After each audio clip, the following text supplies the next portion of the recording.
De son côté, le Sporting Club de Bastia, tombé, vous le savez, en National 3 cette saison, s'apprête à jouer demain contre le AS Canet-Rocheville à 15 h.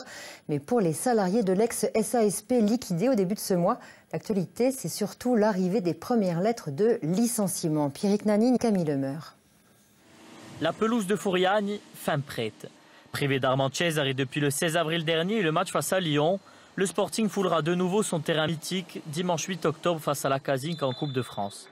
Mais avant de retrouver Fouriagne, les hommes de Stéphane Rossi se déplacent demain au Canet pour le compte de la 5e journée de championnat.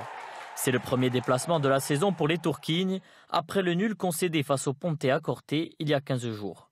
Avec le report des 3 premières journées, le Sporting pointe à l'avant-dernière place du classement de National 3. Mais avec les signatures cette semaine de Tchon et Benaïm, le SCB espère ramener les 3 points de la victoire.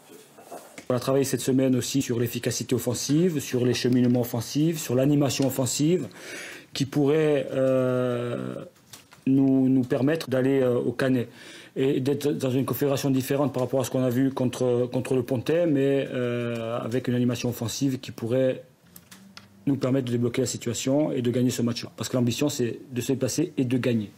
En revanche, sur le banc, Stéphane Ross se retrouve isolé suite au départ de son adjoint Nicolas Gennarier pour raison familiale.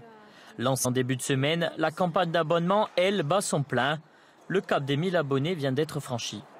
Enfin, concernant le volet judiciaire, les premières lettres de licenciement arrivent au compte-gouttes chez les salariés après la liquidation judiciaire de la société professionnelle le 5 septembre dernier par le tribunal de commerce de Bastia.